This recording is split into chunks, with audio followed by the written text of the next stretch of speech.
আ Islamic স্কলাররা দাবি করে কোরআনের কিছু আয়াতকে বৈজ্ঞানিক আয়াত হিসেবে। এগুলো বর্তমান বিজ্ঞানের সঙ্গে সামঞ্জস্যপূর্ণ এমনটা দাবি করে। বৈজ্ঞানিক আয়াত এই কথাটার মানে যদি আমাকে একটু বুঝায় বলতেন। বিজ্ঞান জিনিসটা আসলে কি সেটা যদি আগে একটু বুঝায় বলতেন। আচ্ছা, আধুনিক বিজ্ঞান মনে সাম্প্রতিক করেন যেসব মনে করেন মনে করেন আমি এক জায়গায় লিখলাম আমার অনেক খাওয়া-দাওয়া করলে আমার ক্ষুধা লাগে না। এটা কি ভাই একটা বৈজ্ঞানিক কথা? না, আমি ঘুমানোর যখন ঘুমায় থাকি তখন আমি চোখে কিছু দেখতে পাই না। তখন ওই স্বপ্ন দেখি মাঝে মাঝে কিন্তু চোখে দেখতে পাই না। আমার সামনে দিয়ে কেউ হাইটা গেলে আমি দেখতে পাই না। এটা কি একটা বৈজ্ঞানিক কথা? আচ্ছা। আ এমন কিছু আয়াত আছে যেমন আমি আপনাকে মহাকাশে যেটা জিজ্ঞেস করছি সেটার আগে উত্তরটা দেন। বৈজ্ঞানিক জিনিসটা কি সেটা আমরা আগে একটু ক্লিয়ার হয়ে নেই। মনে করেন আমি হুম, হচ্ছে গিয়ে মানে ৫ তলা থেকে লাফ দিয়ে নিচে পড়লাম। আ পা ভেঙে গেল। হ্যাঁ? এখন এটা আমি দেখে আমি জানলাম যে ৫ তলা থেকে লাফ মারলে পাটা ভেঙে যায়। আমি লিখলাম একটা কাগজে যে ৫ তলা থেকে যদি কেউ মানে টাপ করে লাফ মারে তাইলে তো হাড্ডি-গুড্ডি ভেঙে যাবে। পায়ের হাড্ডি ভেঙে যাবে। এটা কি ভাই কোনো বৈজ্ঞানিক কথা? না, আমরা যে অবজারভেশন গুলা করি, যেগুলো আমরা খালি চোখে দেখি, সেগুলা যদি আমি কোথাও লিখি, তাহলে কি সেগুলা বৈজ্ঞানিক কথা হয় কিনা? না, আমি যদি লিখি যে আমি সকালবেলা দেখতাছি সূর্য উঠতাছে আবার সন্ধ্যার সময় অস্ত যাচ্ছে।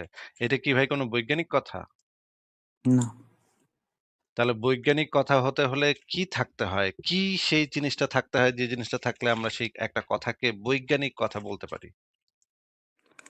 আ এমন কিছু যা মানুষের উম সাধারণ জ্ঞান দিয়ে বোঝা যায় না। তথ্য না, প্রমাণ সেটা লাগে, পরীক্ষা সেটা না করতে সেটা না। হয়। বিজ্ঞান মানে হচ্ছে একটা প্রাকৃতিক ঘটনা কিভাবে ঘটে সেইটার একটা ব্যাখ্যা।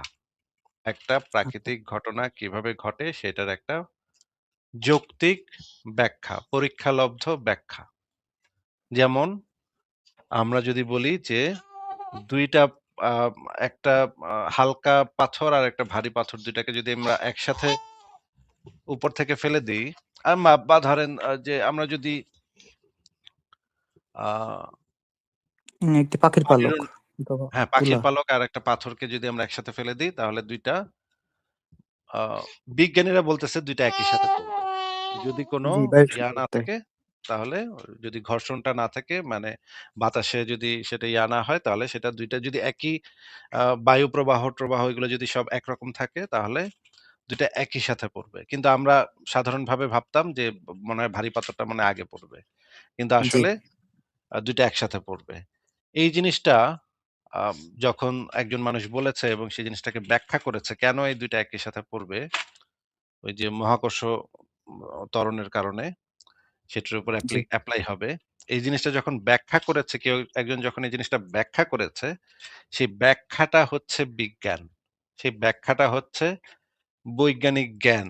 ঠিক আছে? এই ঘটনাটা কেন ঘটতেছে সেটা যখন কেউ ব্যাখ্যা করবে সেই জিনিসটা হবে বিজ্ঞান। মনে করেন সূর্যগ্রহণ হচ্ছে। সূর্যগ্রহণ তো আমরা দেখতেছি খালি চোখে, তাই না? আমি বললাম এক জায়গায় লিখলাম যে সূর্যগ্রহণ হইতেছে। এটা তো কোনো বৈজ্ঞানিক কথা না, তাই না? না, সূর্যগ্রহণ কেন ঘটতেছে? আ মানে মাঝখানে চাঁদ চলে আসতেছে একটা সরল রেখায় মাঝখানে চাঁদ চলে আসতেছে। এই চাঁদটা, সূর্যটার পৃথিবীটা এটা একটা সরল রেখায় চলে আসলে তখন চাঁদের ছায়ার কারণে আমরা সূর্যকে একটা সময়ে দেখতে পাই না। এই জি, ব্যাখ্যাটা যখন কেউ দিচ্ছে আমাদেরকে, বিজ্ঞান যখন এই ব্যাখ্যাটা দিচ্ছে, এই কারণে হচ্ছে সূর্যগ্রহণ বা চন্দ্রগ্রহণ, এই কারণে হচ্ছে, এই ব্যাখ্যাটা হচ্ছে বৈজ্ঞানিক কথা। কিন্তু সূর্যগ্রহণ হচ্ছে এই কথাটা তো কোনো বৈজ্ঞানিক কথা না। সূর্যগ্রহণ হচ্ছে একটা অবজারভেশন যেটা আমরা স্বাভাবিকভাবে দেখি বা ধরেন আমরা একটা আ ওষুধ খেলাম, প্যারাসিটামল খেলাম, আমার অসুখ ভালো হয়ে গেল। এটা তো কোনো বৈজ্ঞানিক কথা না। এটা হচ্ছে একটা আমরা অবজারভেশন থেকে যেটা পেয়েছি, অবজারভেশন থেকে যেটা জেনেছি সেটা। কিন্তু জি, প্যারাসিটামলটা কিভাবে শরীরে কাজ করছে, শরীরে কাজ করে কিভাবে আমার শরীরকে কিওর করতেছে বা আমার জ্বর ভালো করে দিচ্ছে সেই ব্যাখ্যাটা যখন আমরা দেই, সেই ব্যাখ্যাটা হচ্ছে বৈজ্ঞানিক কথা। বিজ্ঞান জি, হচ্ছে সেই ব্যাখ্যাটা। প্রাকৃতিক কোনো ঘটনা কেন ঘটতেছে, কিভাবে ঘটতেছে, সেই ব্যাখ্যাটা হচ্ছে বিজ্ঞান। তাহলে কোরআনে কি আপনি যদি বলেন কোরআনে কোনো বৈজ্ঞানিক কথা আছে, তাহলে তো কোরআনে সেটার ব্যাখ্যাটা থাকতে হবে। কোরআনে তো অবজারভেশন থাকলে সেটা তো একজন সেটা তো হাজার, হাজার গ্রন্থে আছে। হাজার, হাজার গ্রিসের হাজার, হাজার লোক হাজার, হাজার বই লিখছে, লাখ, লাখ বই লিখছে। ওগুলোর ভিতরে কিছু আ অবজারভেশন অবজারভেশন এর সাথে মিলছে, কিছু অবজারভেশন এর সাথে মিলে নাই। যেমন আমি যদি একটা পাথর নিয়ে পানিতে ফালায় দিই, তাহলে সেটা পানিতে ডুবে যাবে। এই কথাটা তো বৈজ্ঞানিক কথা না। এই কথাটা একটা জেনারেল অবজারভেশন। কিন্তু জি, পাথরটা কেন পানিতে ডুবে যাবে, সেটা যদি আমি ব্যাখ্যা করি, তখন সেটা হবে একটা বৈজ্ঞানিক। এটা কেন ডুববে? ডোবার কারণটা কি? বা ধরেন একটা লোহার খন্ড আমি পানিতে ছাড়লাম, সেটা ডুবে গেল। কিন্তু সেই লোহার খন্ডটা দিয়ে যদি আমি একটা জাহাজ বানাই, সেটা আবার ভেসে থাকতেছে। এটা কি অদ্ভুত একটা ঘটনা, হ্যাঁ? একই লোহা, আ যখন লোহাটা একটা বল হিসেবে আমি পানিতে ফেলতেছি, তখন সেটা পানিতে ডুবে যাচ্ছে। কিন্তু সেই একই লোহাটাকে যদি আমি একটা জাহাজ বানাই সেই লোহাটা দিয়ে, জাহাজের মতো বা নৌকার মতো বানাই, তাহলে সেটা আবার ভেসে থাকতেছে। এটা আমরা অবজার্ভ করতেছি। এটা আমরা দেখতেছি, নিজের চোখে দেখতেছি। এই দেখে যদি আমি এই জিনিসটাকে বলি, এটা কোনো বৈজ্ঞানিক কথা না ভাই। এটা হচ্ছে একটা অবজারভেশন। কিন্তু জি, একটা লোহার বল কেন পানিতে ডুবে যাচ্ছে, কিন্তু সেই একই লোহার তৈরি নৌকা কেন পানিতে ভেসে থাকতেছে, এই জিনিসটা হচ্ছে এইটার যে ব্যাখ্যাটা, সেই ব্যাখ্যাটা হচ্ছে বিজ্ঞান। তো এই রকমের বিজ্ঞান তো মানে যে কেউ যেকোনো জায়গা থেকে, মানে আপনি যদি বলেন যে জেনারেল অবজারভেশন, তাহলে তো যে কেউ যেকোনো বই থেকে এই জিনিসটা বের করতে পারে। কারণ অসংখ্য উপন্যাস আছে, অসংখ্য সাহিত্য আছে যেখানে যা মানুষ দেখছে সেটা সে লিখছে। সেটা তো তাতে তো সেটা বৈজ্ঞানিক কথা হয় না। বৈজ্ঞানিক কথা হবে তখন যখন সেই বইটার ভিতরে জিনিসটা ব্যাখ্যা থাকবে। যেমন নিউটন তার একটা বিরাট গ্রন্থ লিখছিল। সেটার ভিতরে সে অনেক কিছুর ব্যাখ্যা করছে যে পৃথিবীতে একটা আপেল গাছ থেকে নিচের দিকে কেন পড়ে? এই জিনিসটা সে ব্যাখ্যা করছে। এই ব্যাখ্যাটা থাকার কারণে তার বইটা হচ্ছে একটা বৈজ্ঞানিক বিজ্ঞান বিষয়ক বই, বৈজ্ঞানিক ব্যাখ্যার বই। মানে হচ্ছে এই ঘটনাটা কেন, প্রাকৃতিক ঘটনাটা কেন ঘটতেছে, সেটার ব্যাখ্যাটা যখন কেউ দেয়, তখন সেটা যেমন ধরেন আপেক্ষিক তত্ত্ব, আইনস্টাইনের আপেক্ষিক তত্ত্ব, বা ধরেন স্টিফেন হকিং এর যে a brief history of time. এই জিনিসটার ভিতরে সে ব্যাখ্যা করছে যে এই ঘটনাটা কিভাবে ঘটে, কিভাবে ঘটছে, মহাবিশ্বের এক্সপানশন কিভাবে হইছে। এই ব্যাখ্যা থাকার কারণে সেই জিনিসটা বৈজ্ঞানিক বই হইছে। কিন্তু কোরআনে কি এরকমের কোনো ব্যাখ্যা আছে যে প্রাকৃতিক ঘটনাটা কেন ঘটতেছে সেটার কোনো বৈজ্ঞানিক ব্যাখ্যা আছে? আচ্ছা, আমি এরকমই প্রশ্ন ছিল আমার যে তখন ওই আয়াতগুলো মুহাম্মদ সাল্লাল্লাহু আলাইহি সাল্লাম কিংবা তার সাহাবীরা কিভাবে ব্যাখ্যা করেছেন এবং এভাবে এখন যেভাবে ব্যাখ্যা করা হয় বিজ্ঞানের সাথে তাল মিলিয়ে, আ এইটার যদি একটু ক্লিয়ার করে দিতেন যে এই আয়াতগুলোর তখন কি, কি ব্যাখ্যা করা হয়েছে?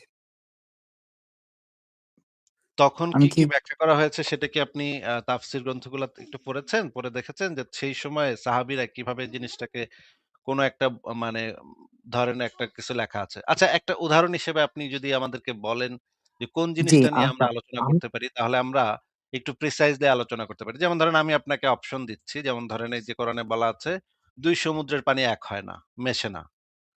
তাই না? এখন অনেক মুমিন এটা দাবি করতেছে যে হ্যাঁ, কোরআনের ভিতরে বিজ্ঞান আছে। এই যে দেখো, দেখো আমাকে কোরআনে লেখা আছে ২ সমুদ্রের পানি তো মেশে না। তাইলে তো এটা তো মিলা গেল।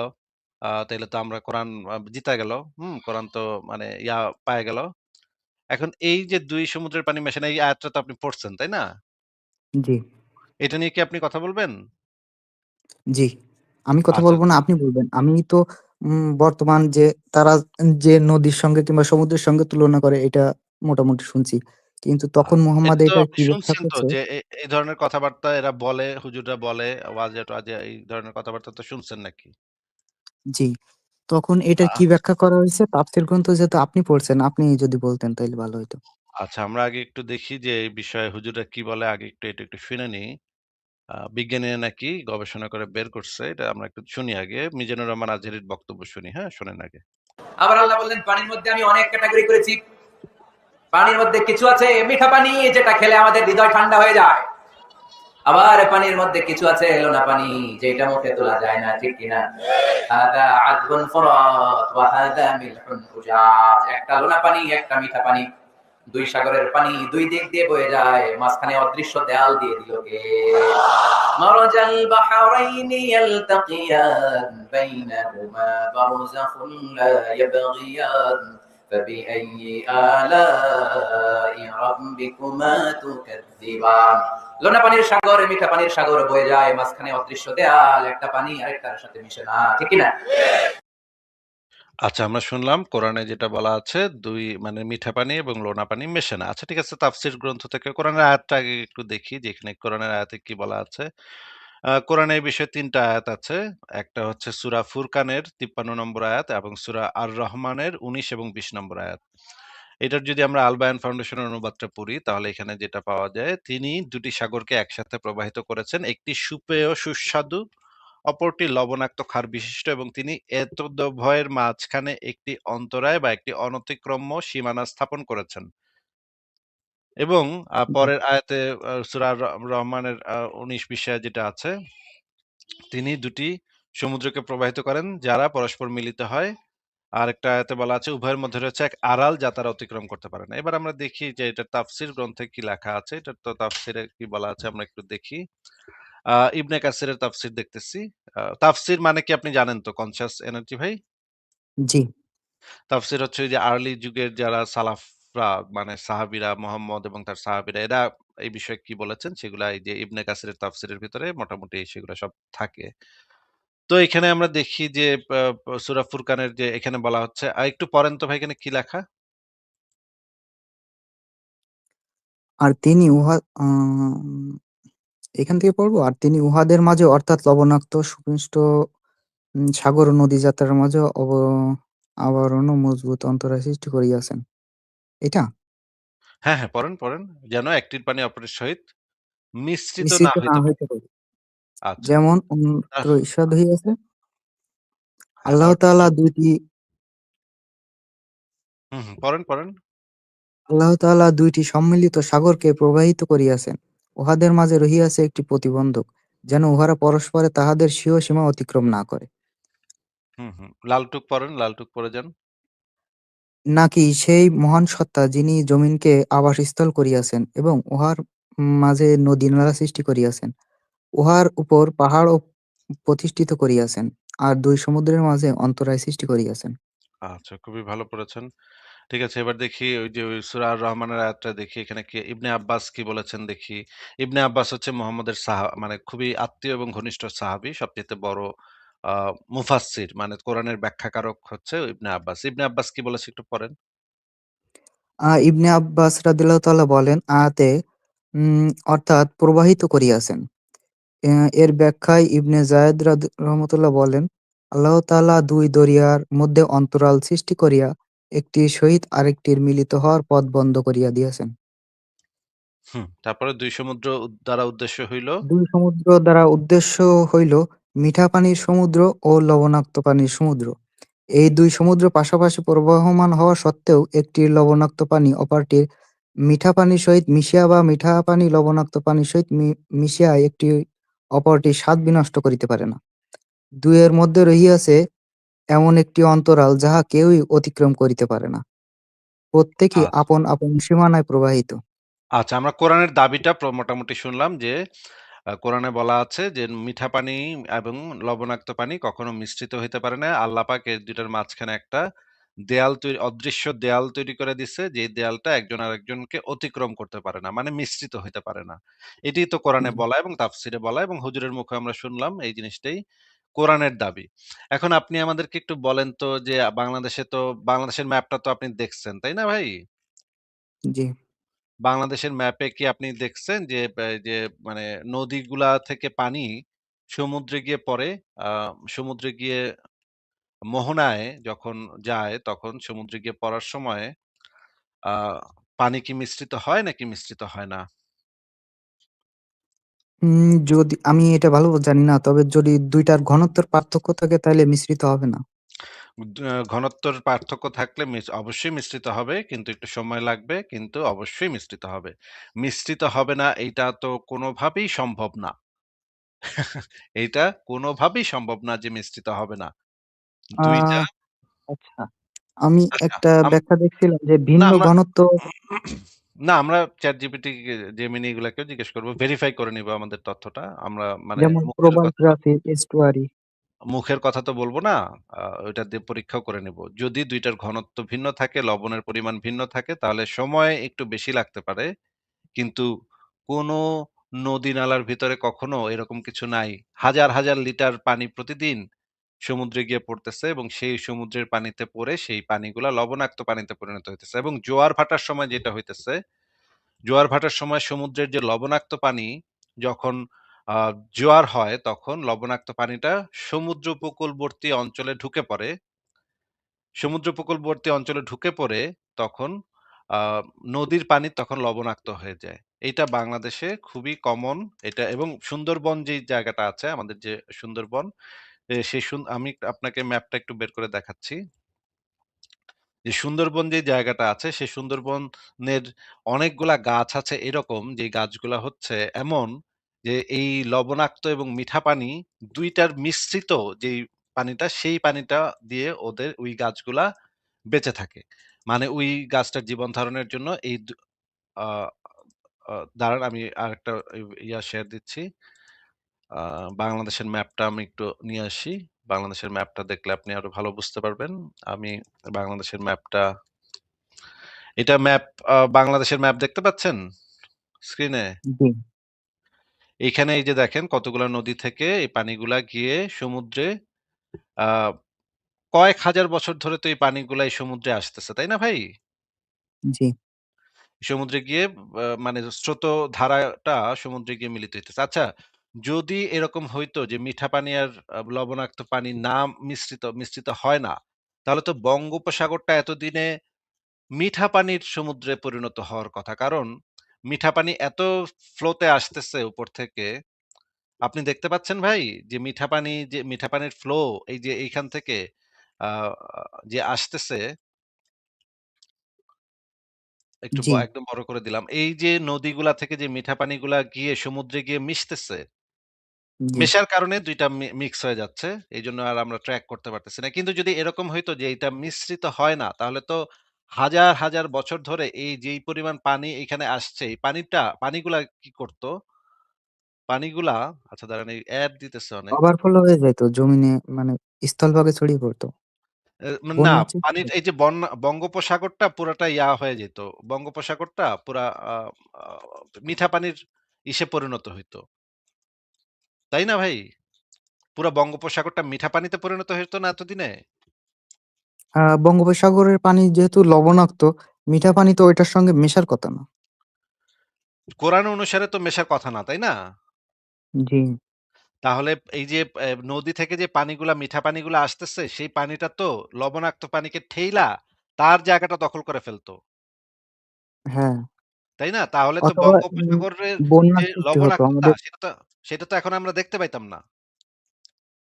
জি, তাহলে তো এইরকম তো আমরা কিছু দেখতেছি না। আমরা তো দেখতেছি যে যখন জোয়ার হয় তখন বরঞ্চ সমুদ্রের পানি আবার নদীর ভিতরে ঢুকা যায়।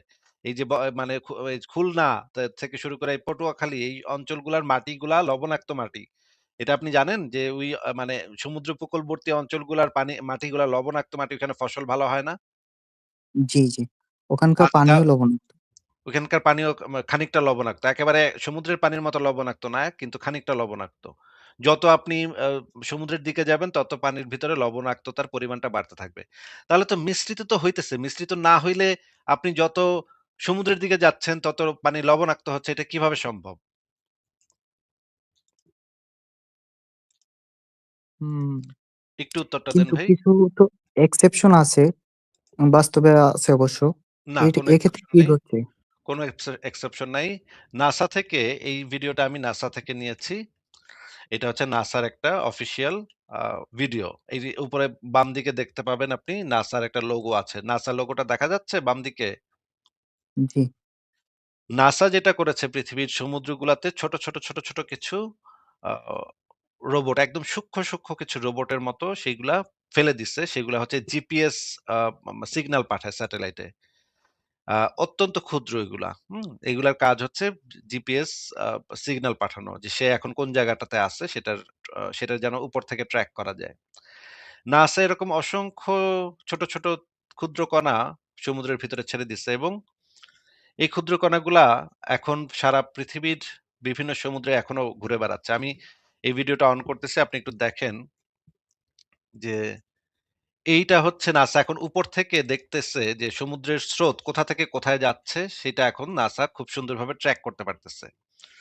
নাসা যে ক্ষুদ্র কণাগুলা দিছে সেইগুলা হচ্ছে মানে উপর থেকে যে স্যাটেলাইট থেকে যে ভিডিওটা ধারণ করা হয়েছে সেটা হচ্ছে ওই ক্ষুদ্র কণাগুলা কোথা থেকে কোথায় যাচ্ছে সেটার ট্র্যাকিং। এটা হচ্ছে একটা ট্র্যাকিং সিস্টেম।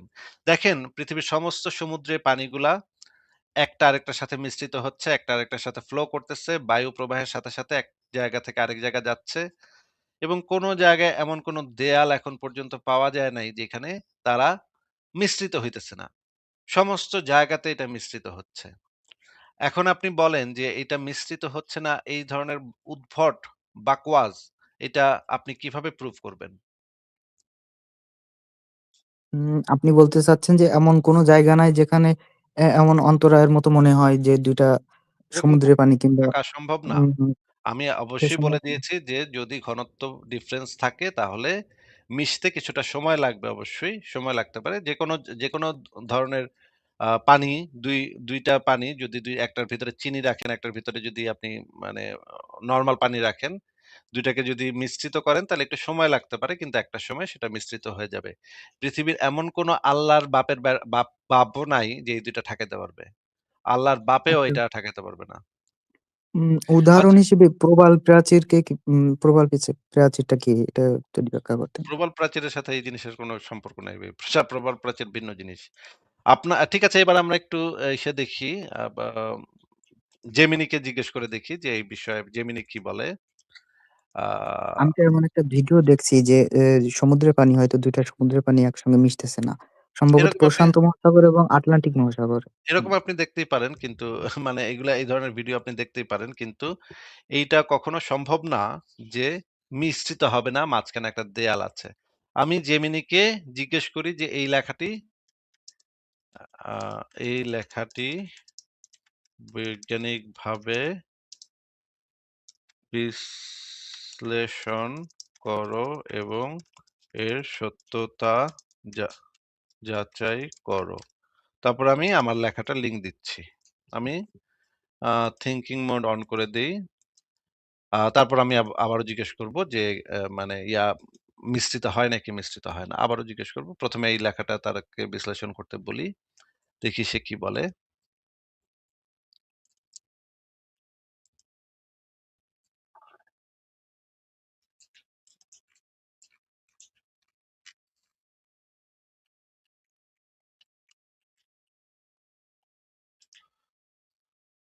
আচ্ছা, এখানে বলতেছে যে আ ভাই একটু পড়েন তো এখানে কি বলল? জেমিনি কি বলল? আমি আ বল আমি না হয় নাই পড়লাম, আপনি পড়েন। সংসার.com ওয়েবসাইটে প্রকাশিত নিবন্ধনটি বৈজ্ঞানিক তথ্যের ভিত্তিতে বিশ্লেষণ করলে দেখা যায় যে, এতে উপস্থিত যুক্তিগুলো আধুনিক সমুদ্রবিজ্ঞানের সাথে সামঞ্জস্যপূর্ণ। নিচে লেখাটির সত্যতা এবং পেছনে থাকা বৈজ্ঞানিক ব্যাখ্যাগুলো বিশ্লেষণ করা হলো। হ্যাঁ, পড়েন। আ অবিদ আচ্ছা, কোন পর্যন্ত পড়ছি? এই লেখাটি এই যে বৈজ্ঞানিকভাবে বিশ্লেষণ করা এবং সত্যতা যাচাই করা। এক অবৈধ দেয়াল বা পার্থক্য প্রাচীর। হ্যাঁ, পড়েন। নিবন্ধের দাবি, কোরআনে বর্ণিত ২ সমুদ্রের মাঝে কোনো দুর্ভেদ্য দেয়াল নেই। পানি অবশ্যই মিশ্রিত হয়। বৈজ্ঞানিক সত্যতা। সমুদ্রবিজ্ঞানের ভাষায় একে ওশেনিক ফ্রন্ট বা হ্যালোক্লাইন বলা হয়। যখন ভিন্ন লবণাক্ততা, তাপমাত্রা বা ঘনত্বের দুটি পানির আধার যেমন ভূমধ্যসাগর ও আটলান্টিক মহাসাগর অথবা নদীর স্বাদুপানি ও সমুদ্রের লোনা পানি মিলিত হয়, তখন তাদের মধ্যে একটি দৃশ্যমান সীমানা তৈরি হয়। জি, এটাই বলতেছিলাম যে ভূমধ্যসাগর এবং আটলান্টিক মহাসাগরের পানি। আচ্ছা, একটা সীমানা তৈরি হয়।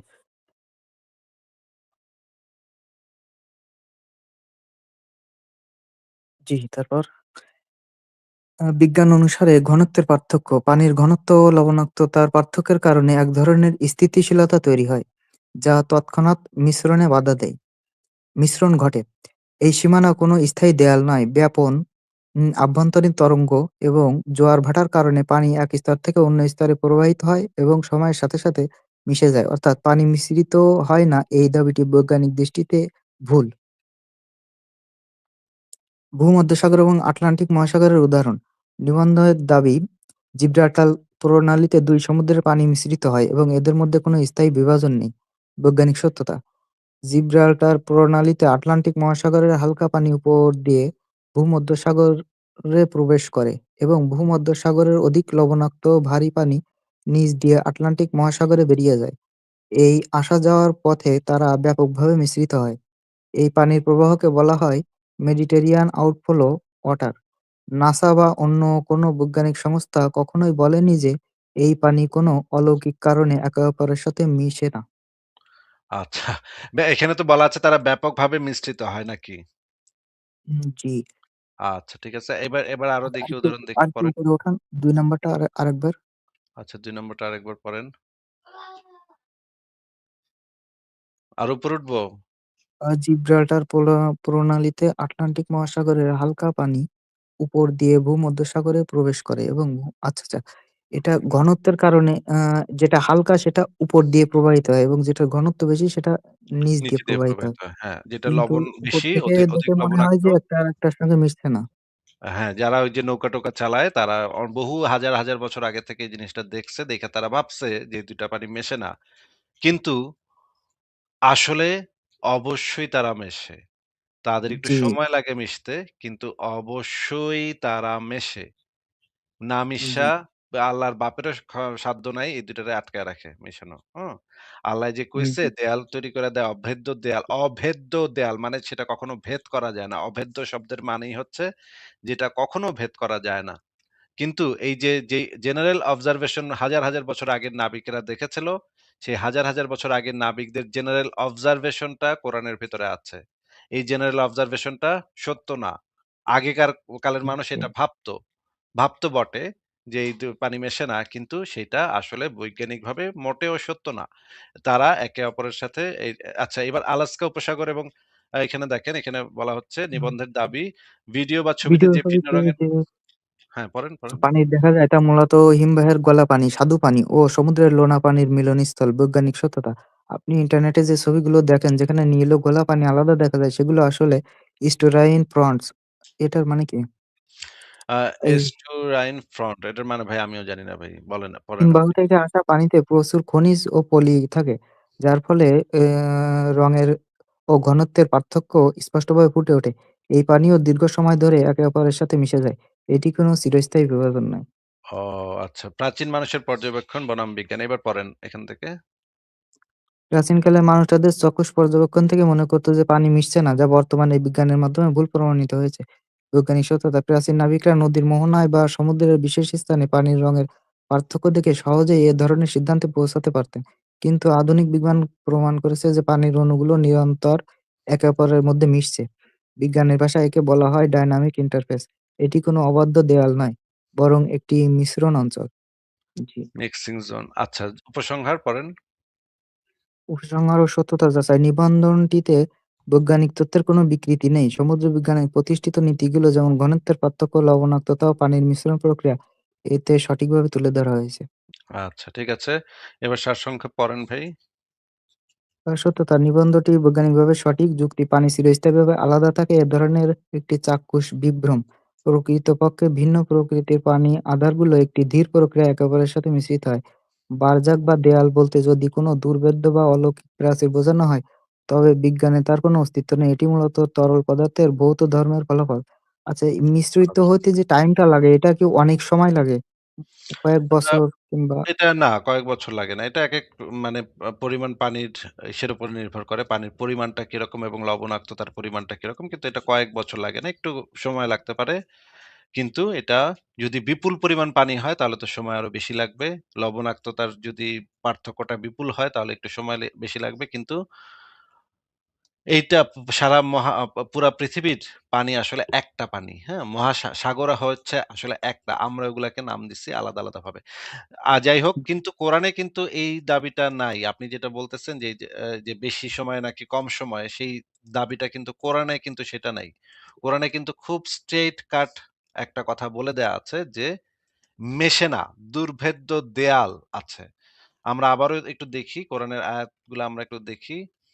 অনতিক্রম্য বিভক্তি প্রাচীর। দেখা যাচ্ছে? অনতিক্রম্য মানে কি ভাই? অতিক্রম করা অসম্ভব। অসম্ভব, ইয়েস। এবং এটার তাফসীর আমরা দেখব, আবারও দেখব। আ এই যে মাঝখানে এক আড়াল যা তারা অতিক্রম করতে পারে না। এখানে যারা তারা অতিক্রম করতে পারে না তার মানে তো তারা কখনোই অতিক্রম করতে পারবে না, তাই না? না। আচ্ছা, আপনি যেহেতু তাফসীরে কি লেখা ছিল সেটা এতক্ষণে ভুলে গেছেন। আবারও একটু আমরা তাফসীরটা দেখি। এই তাফসীরে দেখেন তারা আবার মাঝে লবণাক্ত সুপেয় পানি অন্তরায় সৃষ্টি করেছেন, যেন একটির পানি অপরটির সহিত মিশ্রিত না হইতে পারে। আল্লাহ তাআলা ২ টি সম্মিলিত সাগরকে প্রবাহিত করেছেন, ওদের মাঝে রয়েছে এক প্রতিবন্ধক, যেন উহারা পরস্পরে তাহাদের স্বীয় সীমা অতিক্রম না করে। আ ইত্যাদি, ইত্যাদি। ২ সমুদ্রের মাঝে অন্তরায় সৃষ্টি করিয়াছেন। আচ্ছা, ঠিক আছে। আর ওই যে ইবনে আব্বাস কি বলছে শুনি। ইবনে আব্বাসের ব্যাখ্যায় বলেন প্রবাহিত করিয়াছেন, এবং যায়েদ বলেন আল্লাহ তাআলা ২ দরিয়ার মাঝে অন্তরাল সৃষ্টি করিয়া একটির সাথে অপরটির মিলিত হওয়ার পথ বন্ধ করিয়া দিয়াছেন। মিলিত হওয়ার পথ বন্ধ করিয়া দিয়াছেন। ২ সমুদ্র দ্বারা উদ্দেশ্য হইল এটা, এটা, এটা। ২ এর মধ্যে রহিয়াছে এমন একটি অন্তরাল, যাহা কেহই অতিক্রম করিতে পারে না। প্রত্যেকে আপন সীমানায় প্রবাহিত, আপন সীমানায় প্রবাহিত। ভাই তাফসিরে যেটা বলা আছে আমরা আ কোরআনের আয়াতে যেটা বলা আছে, তাফসিরে যেটা বলা আছে এবং হুজুররা যেটা বুঝাচ্ছে। আচ্ছা, আরো একটা উক্তি পড়ি, দেখেন। অর্থাৎ ২ দরিয়ার মাঝে আল্লাহ তাআলা এমন একটি অন্তরাল বা অনতিক্রম্য ব্যবধান সৃষ্টি করিয়াছেন, যাহার ফলে একটির পানি অপরটির সহিত মিশিয়া কেহ কাহারও গুনাগুণ নষ্ট করিতে না পারে। ২ সমুদ্র দ্বারা আকাশ ও জমিনের ২ সমুদ্র নয়, বরং পৃথিবীর সুমিষ্ট ও লোনা পানিযুক্ত ২ প্রবাহমান ২ সমুদ্র উদ্দেশ্য। এবং তাফসিরে মাঝারিতে কি বলা আছে দেখি একটু। আ ১ম এই বলা হয়েছে তিনি ২ দরিয়াকে প্রবাহিত করেছেন। একটির পানি মিষ্ট সুপে, অপরটির পানি লোনা। আ এর মাঝখানে তিনি রেখেছেন এক অন্তরায়, এক অনতিক্রম্য ব্যবধান। এখানে মারাজাল বাহরাইনি বলে বোঝানো হয়েছে ভিন্ন বৈশিষ্ট্য সম্পন্ন ২ সমুদ্রের সম্মিলিত প্রবাহমানতাকে। এরকম সম্মিলনের কারণে ২ সমুদ্রের একাকার হয়ে যাওয়ার কথা, কিন্তু তা হয় না। কারণ পাশাপাশি প্রবাহিত হওয়া সত্ত্বেও এই ২ সমুদ্রের স্রোতের আপন, আপন বৈশিষ্ট্য অক্ষুণ্ণ রাখাই আল্লাহ তাআলার অভিপ্রায়। আর তার চির অমুখাপেক্ষী অভিপ্রায়ের ব্যত্যয় কদাচ ঘটে না। আ এখানে নিচে বলা আছে, ফুরাতুন অর্থ পিপাসা নিবারণকারী, সুপিয়া উজাজুন অর্থ পিপাসা বর্ধক, আ হিজরাম মাহজরা অর্থ অনতিক্রম্য ব্যবধান। বাইজাবি লিখেছেন আলোচ্য আয়াতে অনতিক্রম্য ব্যবধান এমন যে বাইরে থেকে কেউ প্রবেশ করে সমুদ্র অভ্যন্তরকে চিরে দিয়েছে। এভাবে প্রবহমান পাশাপাশি বহুদূর বিস্তৃত হয়েছে যুগল সমুদ্র। দুটোর পানি দুরকম। একটির আস্বাদ অপরটির আস্বাদকে এতটুকুও প্রভাবিত করতে পারে না।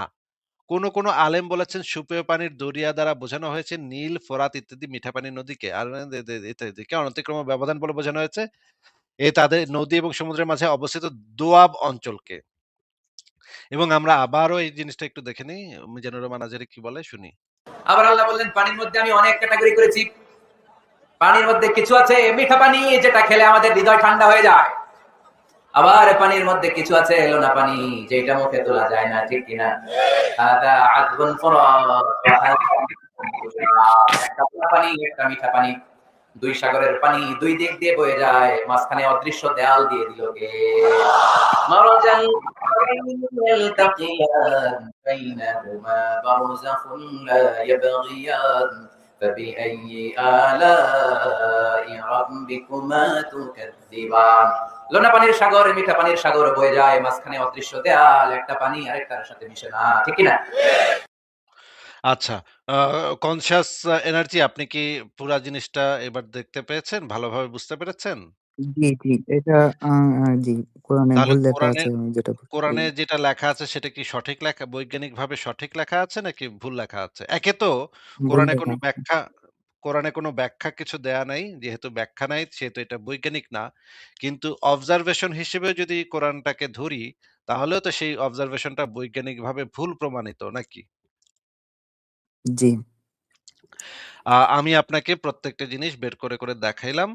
এখন তো আপনি আমাদেরকে বলেন যে এই জিনিসটা আ কোরআনে যদি একটা আয়াতে যদি ভুল বের করা যায় তাহলে তো কোরআন মিথ্যা হয়ে যায়, তাই না? কারণ কোরআনে তো বাই ডেফিনিশন কোরআনের ভিতরে কোনো ভুল থাকতে পারে না। আ এই একটা আয়াত দিলেই কোরআন শেষ। তারপরেও আপনি যদি চান তাহলে আমি আরো অসংখ্য জিনিস বের করে দেখাইতে পারি যেগুলা কোরআনে জি ভাই, ভুলভাল আমার লেখা আছে। কসমোলজি সম্পর্কিত আয়াতগুলো সম্পর্কে আগ্রহ বেশি। যদি এইগুলা সম্পর্কে একটু বলতেন। এইজন্য সংশয়.com এ একটা লেখা আছে ইসলাম এবং বিজ্ঞান শিক্ষার দ্বন্দ্ব। সেটার ভিতরে ডিটেইলস এ অনেক কিছু সমস্ত প্রায় সবকিছুই সেখানে লেখা আছে। আ আ সূরা আপনি আল কি আম্বিয়ায় আপনি কি ওই জি, হাদিসটা একটু পড়েছেন সূর্য রাতের বেলা কই যায়? উম না, যদি আরেকটু বলতেন। আচ্ছা। এটা হচ্ছে একটা হাদিসে কুদসি। হাদিসে কুদসি মানে হচ্ছে একেবারে প্রায় কোরআনের মতো। আ কিন্তু কোরআনে নাই কিন্তু এটা হচ্ছে প্রায় কোরআনের মতো। মানে এটা আল্লাহর পাকেরই কথা হিসেবে আপনার ধরতে হবে। ঠিক আছে?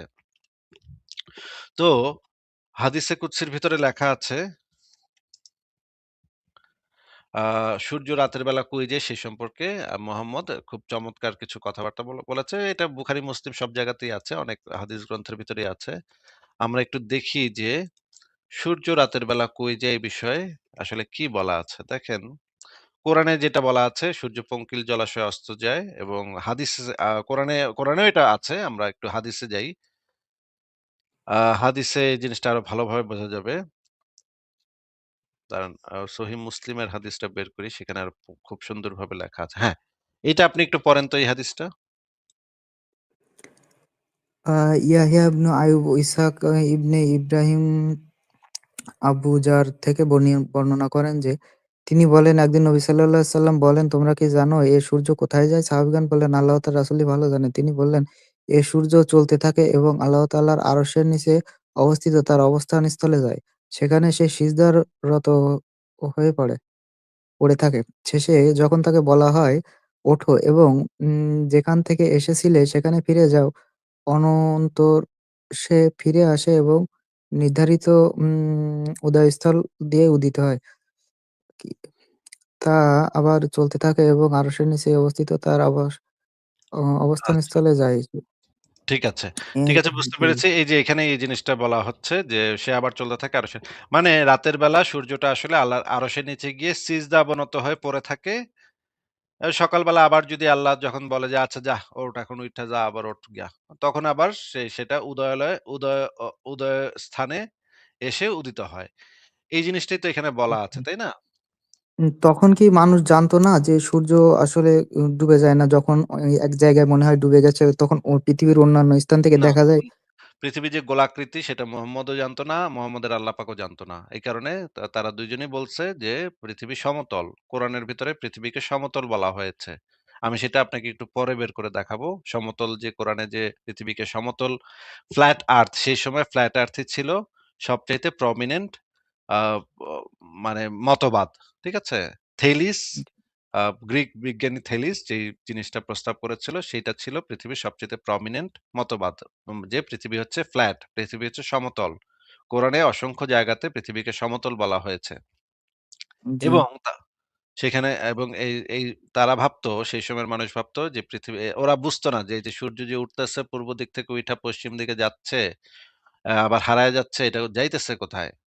আসলে যে সেই সময় পৃথিবীর অন্য পাশের মানুষ, অন্য পাশের দেশের মানুষ সেই সূর্যটাকেই দেখতেছে সেটা তারা জানতো না। এই কারণে তারা ভাবতো সেটা মনে হয় কোথাও গিয়ে মানে সিজদা-টিজদা করে, নামাজ-টামাজ পড়ে, ইবাদত বন্দেগি করে আল্লাহর আরশের পায়ের নিচে বইসা আবার সকালবেলা উঠে। এই হাদিসের ভিতরে এই জিনিসটাই বলা আছে। মুহাম্মদ এটাই তার সাহাবীদেরকে বলছে যে, সূর্য রাতের বেলা আল্লাহর আরশের নিচে গিয়ে সিজদা অবনত হয়ে পড়ে থাকে। সকালবেলা যখন আল্লাহ পাক আবার তারে বলে, "আচ্ছা যা উঠ গা।" তো তখন আবার সে উঠতে পারে। এখন আপনি বলেন তো এখন তো আমরা জানি পৃথিবী গোলাকৃতি নাকি ভাই? জি। পৃথিবী যদি গোলাকৃতি হয় তাহলে এই যে সূর্যটা কিভাবে যাবে কোথাও গিয়া সিজদা-টিজদা করবে, সিজদা-টিজদা কইরা সারারাত ইবাদত বন্দেগি কইরা আবার সকালবেলা বাইরে হবে। এটা তো ভাই সম্ভব না। এটা তো হওয়া কোনোভাবেই পসিবল না। এবং এই বিষয়ে যে আছে, এই বিষয়ে যে এই যে দেখেন সূরা নাম্বার ১৮ র 84 থেকে 90 যদি আপনি পড়েন, জুলকারনাইন যিনি, তিনি নাকি পূর্ব এবং পশ্চিম দিক সফর করছিল। হুম? সূর্য যেখান থেকে ওঠে সেখানেও সে গেছিল, সূর্য যেখানে অস্ত যায় সেখানেও সে গেছিল। সেখানে গিয়ে দেখছে যে সূর্য একটা পঙ্কিল জলাশয়ে অস্ত যাচ্ছে। আপনি যদি আয়াতগুলা পড়তে চান তাহলে আমি প্রত্যেকটা আয়াত এখানে দেয়া আছে। প্রত্যেকটা আপনি এই লেখাটা পড়তে পারেন। আচ্ছা, আরিফ আজাদের একটি বইতে আমি এই আয়াতের ব্যাখ্যা পড়ছিলাম যে এটা আসলে একটা উপমা দেওয়া হয়েছে না, এখানে যে কোনো সূর্য উপমা দেয়া ডুবে হয় নাই। যাচ্ছে। কারণ এখানে আপনি যদি আরিফ আজাদের লেখা আমিও পড়েছি। ভাই আরিফ হচ্ছে গিয়ে খুবই হাস্যকর লেখক। দেখেন, এই আয়াতটা শুরু হইছে আমি আপনাকে দেখাচ্ছি ৮৪ থেকে। আ এই যে আরিফ আজাদ বলেছে এটা নাকি জুলকারনাইনের বক্তব্য। আরিফ আজাদ তার বইতে লিখেছে এটা নাকি জুলকারনাইনের বক্তব্য। অথচ এটা একটা ডাহা মিথ্যা কথা। আপনি যদি আয়াত ৮৪ থেকে পড়া শুরু করেন, এই যে দেখেন ৮৪ থেকে, "আমি তাকে পৃথিবীতে আধিপত্য দান করেছিলাম।" ভাই এটা কার কথা? এটা কি জুলকারনাইনের কথা নাকি এটা আল্লাহর কথা? আল্লাহর কথা। তাহলে এটা তো মোটেও এই যে আরিফ আজাদ যে বাটপার, চাপাবাজ সে যে লিখেছে যে এটা জুলকারনাইনের বক্তব্য। জুলকারনাইন মনে করছিল নাকি অস্ত যায়। আসলে তো এটা তো জুলকারনাইনের বক্তব্যই না। এই পুরা বক্তব্যটা হচ্ছে আল্লাহর বক্তব্য। এই সূরার যে এই আয়াতগুলা এগুলা প্রত্যেকটা হচ্ছে আল্লাহর বক্তব্য। আপনি দেখেন এই যে দেখেন আমি তাকে পৃথিবীতে এই কারণে আমি এই আয়াতগুলা এখানে দিয়ে আবার কালার করে দিছি যেন আপনি দেখে বুঝতে পারেন যে এটা কার কথা? আমি তাকে আল্লাহর পৃথিবীতে কথা। আধিপত্য দান করেছিলাম। এই যে দেখেন ৮৪ গেল, এবার ৮৫, ৮০ আ অত এ একবার সে এক রাস্তা ধরল। এখানে কার কথাটা কে বলতেছে? আল্লাহ বলছে আল্লাহ বল জুলকারনাইনের কথা। জুলকারনাইন সম্পর্কে আল্লাহ বলতেছে। আচ্ছা। এবার দেখি এরপর ৮৬ দেখি চলতে, চলতে যখন সে সূর্যাস্তের স্থানে পৌঁছল তখন সে সূর্যকে অস্বচ্ছ জলাশয়ে ডুবতে দেখল। এই যে আরেকটা অনুবাদ আছে, সে পঙ্কিল এক জলাশয়ে অস্ত যেতে দেখল। এই কথাটা কিন্তু জুলকারনাইনের কথা না, এটা কিন্তু আল্লাহর কথা, তাই না? জি। আচ্ছা। এরপরের আ পা পা ইয়া আয়াত পড়ি। তারপর সে আরেক পথ ধরল। চলতে, চলতে সে সূর্যোদয়ের স্থানে পৌঁছল। সে সূর্যকে এমন এক জাতির উপর উদয় হতে দেখতে পেল যা আমি যাদের জন্য সূর্য থেকে বাঁচার কোনো আমি যাদের আমি যাদের জন্য সূর্য থেকে বাঁচার কোনো আড়ালের ব্যবস্থা করিনি। আমি মানে কথাটা কার তাইলে ভাই? আল্লাহর কথা। আল্লাহর কথা। আল্লাহর তো এটা জানার কথা। জুলকারনাইন না হয় একটা মানে মানে সেই প্রাচীন আমলের এক লোক। এ বোধহয় বুঝে না। এ না হয় বুঝে না। কিন্তু আল্লাহর তো এটা জানার কথা যে পৃথিবী গোলাকৃতি। আল্লাহর তো এটা মিস্টেক করার কথা না। আল্লাহর তো বলার কথা ছিল যে, "আরে বেটা সূর্যপঙ্খী জলাশয়ে অস্ত যায় না। সূর্য তখন আরেক পাশ দিয়ে দেখা যাইতেছে। ওই পাশের যেই মানুষটি আমি বানাইছি ওই মানুষটি তখন দেখতেছে সূর্যরে।" ভাই আপনি তো এবং এই আয়াতের সাথে এই যে এই হাদিসটা যদি আপনি একত্র করে পড়েন তাহলে আপনি বুঝতে পারবেন এই যে সূর্য কোথায় অস্ত যায় একটা হাদিসে আছে সূর্য কোথায় অস্ত যায়? সূর্য অস্ত যায় গরম প্রস্রবণের মধ্যে যায়।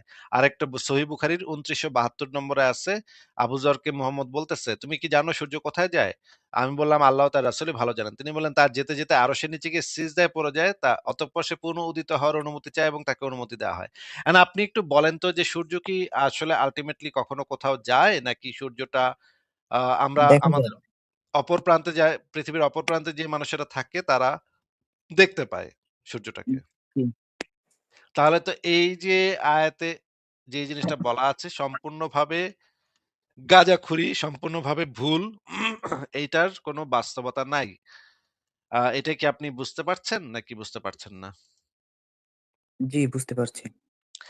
এবং আরেকটা জিনিস যদি আপনাকে আমি দেখাই, দেখেন আ আল্লাহর যে নিকটবর্তী আসমানে অবতরণ, আল্লাহ যে নিকটবর্তী আসমানে অবতরণ করে এটা কি আপনি জানেন যে আল্লাহ প্রতি রাতে এই যে সহিহ বুখারী, ইসলামিক ফাউন্ডেশন ১০৭৯ নম্বর হাদিসে বলা আছে রাসূলুল্লাহ সাল্লাল্লাহু আলাইহি ওয়াসাল্লাম বলেছেন, "মহামহিম আল্লাহ তাআলা প্রতি রাতে রাতের শেষ তৃতীয়াংশ অবশিষ্ট থাকাকালে নিকটবর্তী আসমানে অবতরণ করে ঘোষণা করতে থাকেন, কে আছে এমন যে আমাকে ডাকবে? আমি তার ডাকে সাড়া দিব। কে আছো? কে আছো? কে আছো?" হুম? আল্লাহ পাক তার আরশ থেকে নাইমা আসে, নাইমা নিকটবর্তী আসমানে চইলা আসে, আইসা ঘোষণা দিতে থাকে। এখন প্রবলেমটা হইতেছে ভাই, প্রবলেমটা এখানে বিরাট একটা প্রবলেম লাইগা যায়। বুঝছেন? এই যে দেখেন এই যে আমি ব্যাখ্যা গ্রন্থ থেকে ফতোয়ায়ে আরকানুল ইসলাম এই গ্রন্থে যে এটার ব্যাখ্যা দেয়া আছে সেই ব্যাখ্যাতেও ব্যাখ্যাটা আপনি পইড়া নিয়েন। আমি পুরাটা তো আপনাকে পড়ে শোনাইতে পারব না। আপনি নিজে পইড়া নিয়েন। কিন্তু দেখেন আমরা আলেমদের বক্তব্য শুনবো এখানে। আলেমরা কি বলতেছে এই বিষয়ে দেখবো আমরা। এই জিনিসটা প্রাচীনকালের যে মিথোলজি আছে, মিথোলজিক্যাল ক্যারেক্টার গুলো আছে দেব-দেবী-টেবী এইগুলার মানে অনুকরণ আরকি। কোরানিক ভার্সন আরকি। এইটা তো বৈজ্ঞানিকভাবে সম্ভবই না। কারণ হচ্ছে গিয়ে যদি এখানে একটা ম্যাপ দিছিলাম, দাঁড়ান একটু দেখি ম্যাপটা কোথায় গেল? ম্যাপটা কই গেল? দাঁড়ান একটু দেখি। আচ্ছা মনে করেন যে আল্লাহ পাক নিকটবর্তী আসমানে চইলা আসলো। দাঁড়ান আমি দেখি ম্যাপটা বের করতে পারি নাকি? আপনি এই লেখাটা পড়বেন, ইসলাম এবং বিজ্ঞান শিক্ষার দ্বন্দ্ব। এই লেখাটা পড়বেন। এই লেখাটা পড়ার পরে আপনি আবারও আইসেন কথা বলতে। আমরা আবারও কথা বলব, অসুবিধা নেই। আম আচ্ছা, কোরআনে একটু আসমান একটু বলতে মূলত কি বোঝানো হয়েছে? আসমান বলতে তো আমরা শুধু শূন্য আসমান বলতে স্থানই দেখি। আসমান বলতে কোনো কি বোঝানো হয়েছে আবরণ সেটা আসমান বলতে কি বোঝানো হয়েছে সেটা এখানে কোনো মানে ভূমিকা রাখতেছে না। আমরা যে আলোচনা করতেছি আসমান বলতে কি, আসমানের সংজ্ঞা এখানে কোনো ভূমিকা রাখে না। আ আল্লাহ তাআলা ১ম আসমানে আসতেছেন মানে এটা তো বুঝতেছি না। ১ম আসমানে আসতেছে মানে আচ্ছা দাঁড়ান।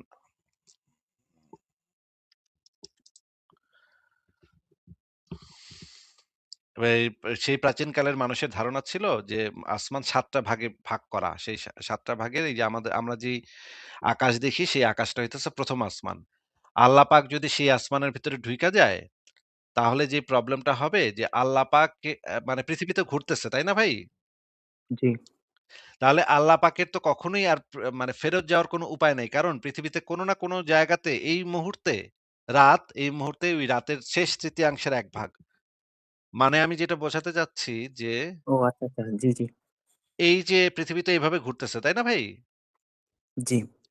তাহলে পৃথিবীতে কোনো না কোনো জায়গাতে এই মুহূর্তে ওই সময়টুকু উপস্থিত যে রাতের শেষ ১/৩ ১ ভাগ সেই অংশটা পৃথিবীর কোনো না কোনো অঞ্চলে এই মুহূর্তেও আছে। আবার ১ ঘন্টা জি, পরেও আরেকটা জায়গাতে থাকবে। আরেক ঘন্টা পরে আরেকটা জায়গাতে থাকবে। সেই জি জায়গাটা বুঝতে হচ্ছে পারছি। মুভিং একটা জায়গা। তাহলে আল্লাহ পাক যদি ওই নির্দিষ্ট সময়টাতে নিকটবর্তী আসমানে নাইমা আসে, তাহলে তো আল্লাহ পাকের এই পৃথিবীর ঘূর্ণনের সাথে তার ঘুরতে হবে, আল্লাহ পাকের স্যাটেলাইটের মতো পৃথিবীর চতুর্দিকে, এবং সে কখনো ফেরত যাইতে পারবে না তার আরশে। তার সারাক্ষণ হুম, এইভাবে চক্কর মারতে হবে।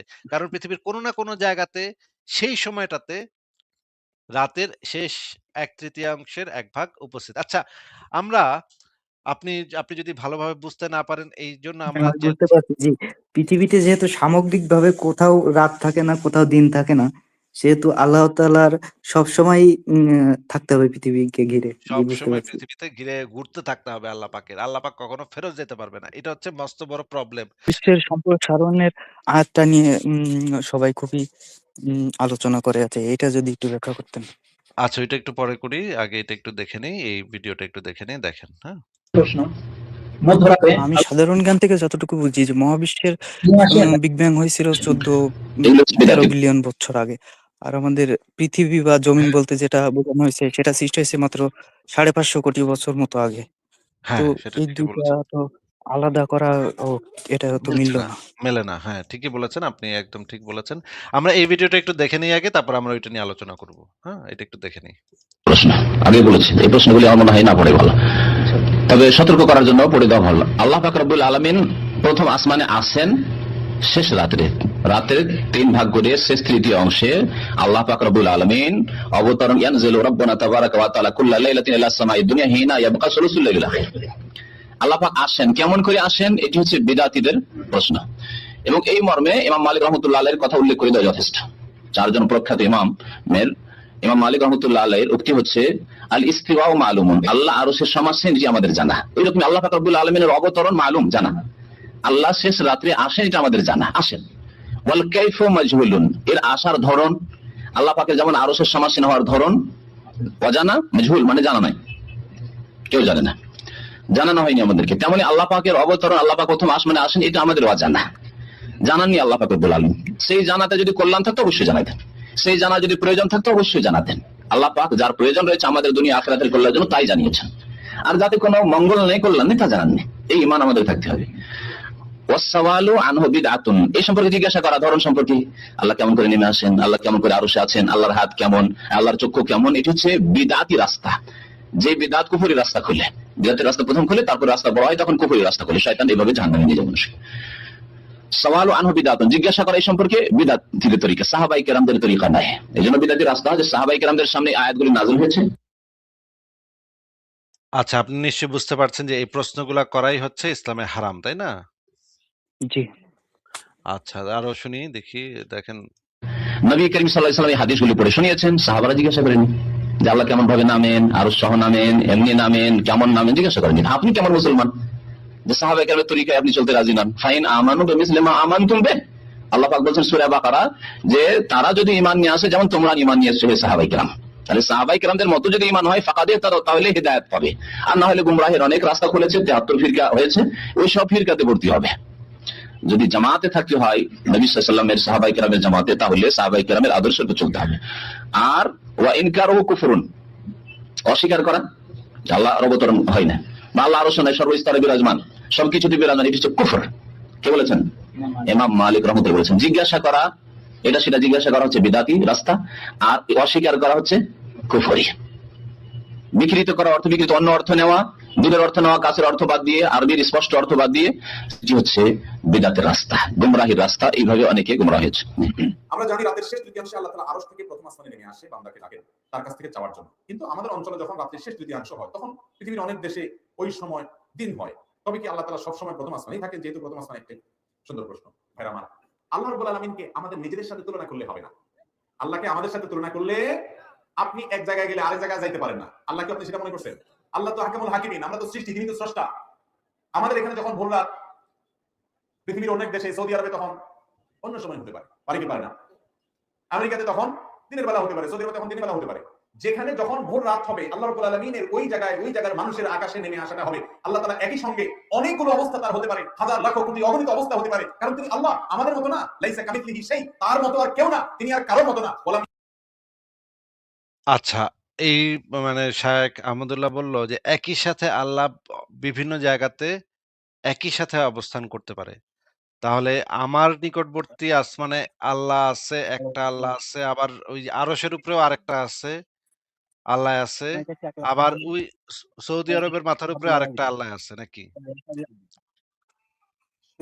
জি। তাইলে ভাই কয়টা আল্লাহ? তাইলে তো লাখ লাখ কোটি কোটি আল্লাহ হয়। আল্লাহ কি বিভাজ্য হইতে পারে? না। আরশের উপরেও একই সাথে অবস্থান করতে, এটা তো যৌক্তিকভাবে সম্ভব না ভাই, যে আরশের উপরে একই সাথে আছে আবার নাইমা আসছে। এই হাদিসে তো বলা আসছে নেমে আসার কথা। আহ একই সাথে যদি ওখানে অবস্থান, আল্লাহ যদি সব জায়গায় অবস্থান একই সাথে করতে পারে, সেখানে তো তাহলে নেমে আসার প্রসঙ্গটা আসতো না, তাই না কনসিয়াস এনার্জি ভাই? জি। নেমে আসাটা তো স্থান পরিবর্তনকে নির্দেশ করে। যখন কেউ বলবে আমি চেয়ার থেকে নিচে নামলাম বা আমি ছাদ থেকে দোতলায় নামলাম, এই নেমে আসাটা, এটা তো অবস্থান পরিবর্তন করার কথা আমাদেরকে নির্দেশ করে। আল্লাহ পাক যদি এখানে যদি মোহাম্মদ যদি বইলা থাকে আল্লাহ পাক আরশ থেকে নিচে নাইমা আসে, এই নাইমা আসাটা তো স্থান পরিবর্তন। তার মানে আল্লাহ পাকের একটা নির্দিষ্ট আকার আকৃতি আছে, এবং যে আকার আকৃতি নিয়ে আসে আসমানের প্রথম আসমানের ভিতরে ঢুইকা পড়ে, তাই না ভাই? জি। তাহলে তো ২ জায়গায় তো সে যৌক্তিকভাবে তো ২ জায়গায় একই সাথে থাকতে পারবে না। যেমন আহমদুল্লাহ যদি বলে আল্লাহ আ ত্রিভুজাকার বৃত্ত তৈরি করতে পারে, এইটা তো ভাই যৌক্তিকভাবে সম্ভব না। ত্রিভুজাকার বৃত্ত তো কখনো হওয়া পসিবল না। জি। এটা আমি ঠিক বুঝতে পারছি। এখন যদি আহমদুল্লাহ যতই জোর দিয়া বলুক না কেন, আল্লাহ পারে, আল্লাহ পারে, আল্লাহ অনেক ক্ষমতাবান, আল্লাহ সব পারে। কিন্তু ভাই এইটা বললে মুখে তো চাপা তো পিটানোই যায়। কিন্তু এটা তো যৌক্তিকভাবে সম্ভব না যে ত্রিভুজাকৃতির বৃত্ত, এটা তো কারোর পক্ষে, আল্লাহর বাপের পক্ষেও তো এটা বানানো সম্ভব না। একইভাবে আল্লাহ পাকের একই সাথে আরশে অবস্থান করা এবং নেমে আসা, প্রথম আসমানে নেমে আসা, এই ২ টা একই সাথে সম্ভব না তো। এইটা তো তাহলে সম্পূর্ণভাবে অযৌক্তিক কথাবার্তা। এগুলা তো সমস্ত অযৌক্তিক কুসংস্কার। এগুলা তো বোঝাই যাচ্ছে যে এগুলা মানে একদম চরম রকমের কুসংস্কার, চরম রকমের অযৌক্তিক সব কথাবার্তা। আচ্ছা আরেকটু শুনি, কি বলে শুনি। ইয়াকুল্লাহু কুফুয়ান আহাদ, তার সমকক্ষ, তার সমতুল্য, তার দৃষ্টান্ত আর কেউ। অতএব আপনি আমি যেটা পারি না, তিনি সেটা পারেন। একই সঙ্গে কোথাও তিনি দেখেন, কোথাও একজনকে অনুগ্রহ করছেন, আরেকজনকে মৃত্যু দিচ্ছেন, আরেকজনকে জীবন দিচ্ছেন, একজনকে ধনী করছেন, আরেকজনকে গরিব করছেন, একজন বিপদ উদ্ধার করছেন, আরেকজনকে বিপদে ফেলে পরীক্ষা করছেন, এক জায়গায় আযাব দিচ্ছেন, আরেক জায়গায় রহমত দিচ্ছেন, একই সঙ্গে কোথাও বৃষ্টি দিচ্ছেন। হাজার লাখ কোটি কোটি অগণিত কাজ এট এ টাইম তিনি করতে পারেন। তার সাথে আমাদের কোনো তুলনা আমরা যারা এই প্রশ্ন করি তারা আমরা আল্লাহকে আমাদের মতো মনে করে চিন্তা করি। আমি যখন দিনাজপুর থাকি তখন তো আমি ঢাকায় থাকি না, যখন ঢাকায় থাকি তখন তার দিনাজপুর থাকি না। তো আল্লাহ যখন এখানে আসমানে আসে তখন আবার সৌদি আরব আসমানে কি হয়? সারাদিন কিছু আল্লাহ নামানামি করে নাকি? এটা হলো আল্লাহ সম্পর্কে অজ্ঞানতার কারণে। আল্লাহ তাআলার সাথে কারোর কোনো তুলনা। আরে ভাই, আল্লাহ তো অনেক পরে, আল্লাহর অনেক সৃষ্টি আছে যে সৃষ্টির ব্যাপারে আমরা কল্পনা করতে পারি না যে কত রকমের তার ভিতরে বৈচিত্র্য এট এ টাইম থাকতে পারে আল্লাহ সৃষ্টির মধ্যে। সেখানে আল্লাহ রাব্বুল আলামিন আহকামুল হাকিমিন, তিনি কদির, সবকিছুতে সক্ষম। তার ব্যাপারটাকে আমাদের নিজেদের সাথে তুলনা করলে বোকামি। ইকরামুল হক ইমন বলেছেন, আমার প্রশ্নটা, আল্লাহ যদি প্রত্যেক রাতে শেষ আসমানে আসে, যেহেতু পৃথিবী গোল, তাহলে কি আল্লাহ সবসময় পৃথিবীতে থাকেন? কারণ পৃথিবীতে যে কোনো জায়গায় রাত থাকে 24 ঘন্টার মধ্যে। আল্লাহ তো পৃথিবীতে আসেন এটা বলেননি। আল্লাহ বলেছেন তিনি শেষ আসমানে নেমে আসেন। তো শেষ আসমানে কতগুলো সৌরজগৎ আছে জানেন? এখানে যে ব্ল্যাক হোল আছে, এখানে যে নিহারিকা আছে, এখানে যে আরো কত কিছু আছে। অতএব যেই জায়গাটা আল্লাহ ব্যাখ্যা করেননি, সেটা আপনি আমি কেন ব্যাখ্যার অপচেষ্টা করছি, কেন অসাধ্য সাধন করার চেষ্টা করছি? এটা একটা গায়েবী বিষয়। এখানে ততটুকু ইনফরমেশন আমাদেরকে জানতে হবে যেটা আল্লাহ এবং তার রাসূল সাল্লাল্লাহু আলাইহি ওয়াসাল্লাম জানিয়েছেন, এবং জানার পরে সেটা আমরা বুঝি। আল্লাহ নেমে আসেন, এটা খুবই বোধগম্য ভাষা এবং এটা খুবই স্পষ্ট বক্তব্য। অতএব আল্লাহ নেমে আসেন, এটাই আমাদেরকে বিশ্বাস করতে হবে। নেমে আসার পরে তিনি কি এখন মাঝখানে থাকেন, নাকি আকাশের সাইডে থাকেন, নাকি দুনিয়ার সাইডে এই গ্লোবের মধ্যে চলে আসেন? এত ব্যাখ্যা করছেন কেন ভাই?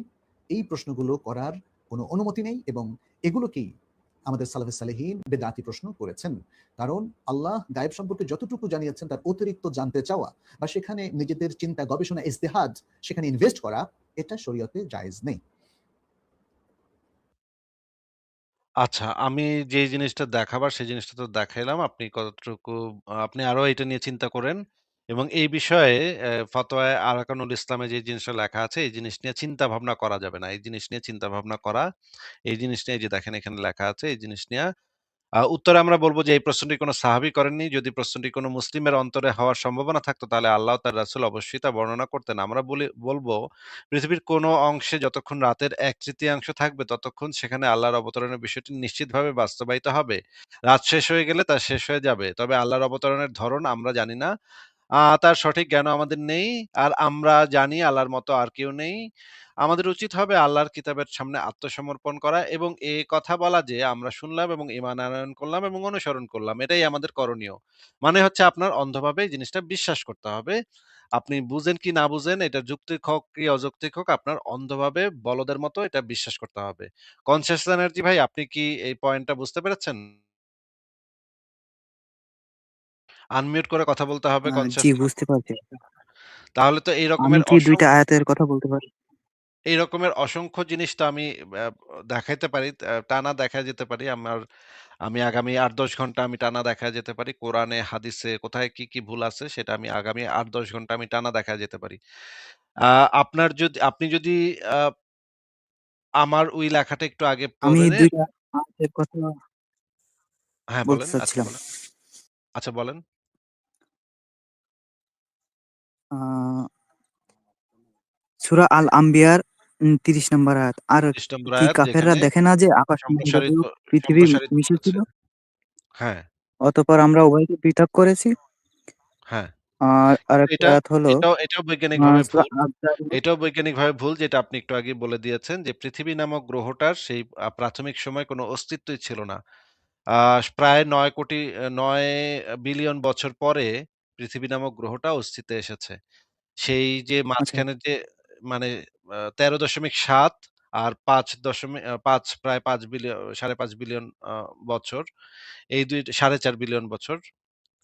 এই ২ টার মাঝখানে একটা ৯ বিলিয়ন বছরের একটা গ্যাপ আছে। যেই গ্যাপের সময় পৃথিবী নামক কোনো গ্রহের কোনো অস্তিত্ব ছিল না। তাহলে পৃথিবী এবং আসমানকে একসাথে ছিল, আলাদা করেছে, এই কথাটা সম্পূর্ণভাবে ভুল কথা।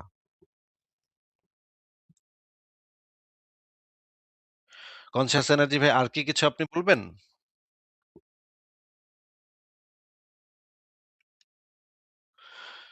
কনশাস এনার্জি ভাই, আপনি কি আর কিছু বলবেন?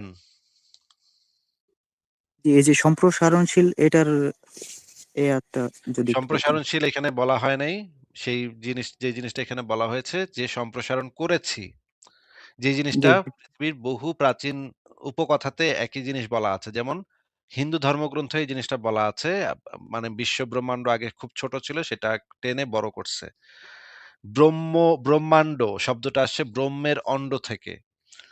একই জিনিস আছে মিশরিয়ান উপকথাতেও যে আকাশ এবং পৃথিবী আগে লাগানো ছিল, পরে এই দুইটাকে আলাদা করা হয়েছে। এই জিনিসগুলা প্রাচীন উপকথাগুলাতে খুবই কমন একটা টেন্ডেন্সি যে সবকিছু আগে একত্রিত ছোট একটা জায়গাতে ছিল, সেটাকে টেনে বড় দেবতারা সেটাকে টেনে বড় করছে। কিন্তু কোরআনে যে জিনিসটা বলা হয়েছে সম্প্রসারণ করেছি, সেটা হচ্ছে পাস্ট টেন্সে বলা আছে, মানে হচ্ছে সেটা কাজটা ঘটে গেছে, কাজটা আগে ঘটে গেছে। এবং আল্লাহর একটা বৈশিষ্ট্য হচ্ছে সম্প্রসারণ সে আগে করেছে, সেই সময় সে করেছে, কিন্তু কোরআনে এটা কন্টিনিউয়াস টেন্সে বলা নাই। কন্টিনিউয়াস টেন্সে কারণ মহাবিশ্ব এখনো সম্প্রসারিত হচ্ছে। তার মানে আধুনিক বৈজ্ঞানিক ধারণার সাথে এটা কোনোভাবেই মেলে না। আপনি একটু দয়া করে ইসলাম এবং বিজ্ঞান শিক্ষার দ্বন্দ্ব লেখাটা একটু ভালো করে পুরাটা পড়েন। তারপর আপনি আবারও আমার সাথে কথা বলতে আইসেন। ঠিক আছে? জি। আচ্ছা, এখানে কি ভ্রূণের যে ধাপ, তারপরে ভ্রূণের লিঙ্গ নির্ধারণ, এগুলা নিয়ে অলরেডি পাহাড়ের বহুবার স্বীকৃতি কথা পাওয়া, হয়েছে ভাই। আপনাকে যেটা বললাম লৌহের সেটা একটু আগে করেন। সেখানে জি, লেখাটা পড়েন, সেখানে সবকিছু দেয়া আছে। এগুলাও সবকিছু ইনক্লুডেড ওইটার ভিতরে। আঙ্গুলের ছাপ সম্পর্কিত সব দেয়া আছে একটা। ভাই। আঙ্গুলের ছাপ বলতে ওইখানে আঙ্গুলের ছাপ বোঝানো যায়। আপনি গিয়ে পড়েন, তারপরে আপনি আইসেন। হ্যাঁ? পড়া শেষ করে তারপর আসেন। জি, ঠিক আছে, ধন্যবাদ।